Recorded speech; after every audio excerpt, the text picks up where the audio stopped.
There's a lot of benefit to using wireless mics and wireless packs for instruments and wireless in-ears for your church worship team, but it does come at a cost. So how much wireless audio does your church actually need? Hey, it's Dave Dolphin at practicalworshipblog.com, sharing ideas, tips, and practical advice for the everyday worship leader. And when I came on staff here about 5 years ago, there was a church down the road that really inspired me in a lot of ways in how I run my worship ministry. And one of those ways, I just appreciated how clean their stage looked during their worship sets. And I just assumed that the way that they achieved this was that everyone was wireless.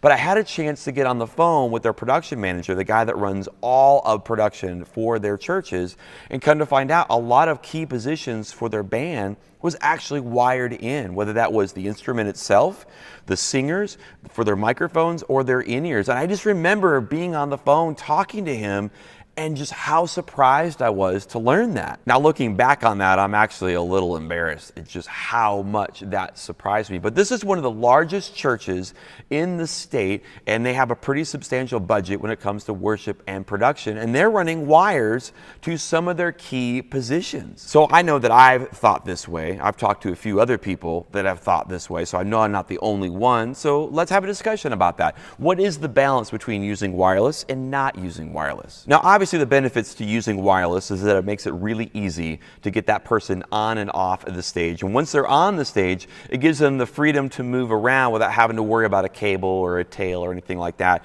And it does clean up that position, that part of the stage, not having all these cables coming on for instruments and microphones and things like that. But the benefits to having a wire is that it's a whole lot cheaper. It's a lot less things that can go wrong. It's easier to do things like provide a stereo in-ear monitor mix. It's a whole lot easier to do that over a wire versus a wireless system where essentially you have to have two frequencies for every one person that wants a stereo in-ear monitor mix, and it's just going to give you better audio. You're going to get a better source from that instrument or that singer if you run it over a wire versus transmitting that over radio waves. Wireless isn't unlimited. There's only so much space, and for example, if you've got a piece of gear that says it has 8 channels, that doesn't mean that you can go out and buy 8 of these units and run them all at the same time. Besides the wireless gear that you're using on stage, there's radio frequencies all over the place. You might have a parking lot team that's using 2-way radios. Your production team might have wireless comm systems. There's radio stations and television stations that are all impeding into your building. There's police departments and fire departments that are all trying to communicate with one another.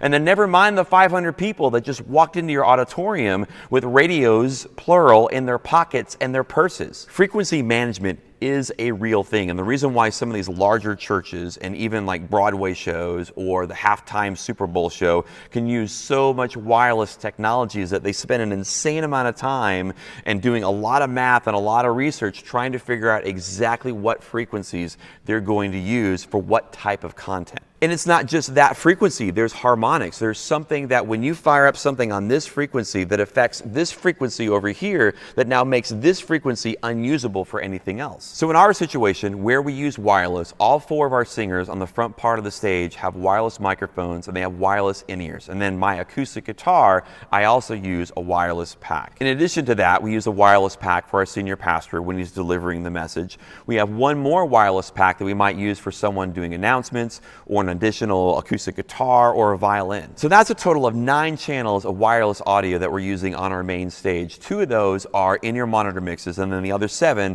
are microphones and instruments and speakers. This makes it easy for our singers to get on and off the stage, and once they're on the stage, we don't do this a lot, but there are times where you might move a singer from one position to another. If they're leading a particular song, it makes more sense to move them more towards the central part of the stage.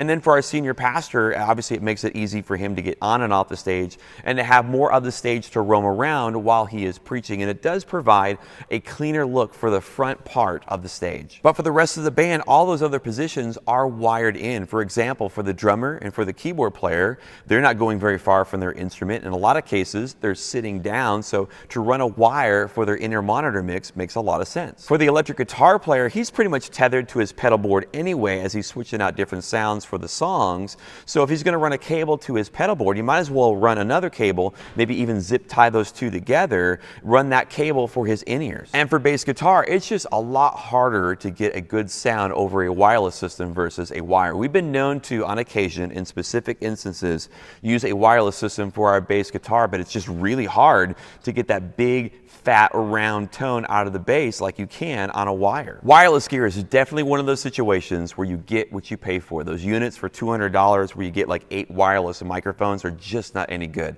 They don't sound good and they're not reliable. You need to expect to pay anywhere from $500 to $1,000 per channel of wireless audio that you put on your stage. Think of wireless audio like any other limited resource, just like your ministry team budget. There's only so much money, so make sure you're making wise decisions and getting the most bang for your buck when you're deciding who on your team, who on the stage is getting wireless and who's not. Well, if you're new to the channel, thanks for stopping by. We love sharing ideas and tips and practical advice for the everyday worship leader with videos just like this one. So if you haven't already, consider subscribing to the channel. And if you know someone that might benefit from this information, consider sharing the link out on Facebook and Twitter. Maybe send somebody an email. And for more great practical advice on leading worship, check out practicalworshipblog.com.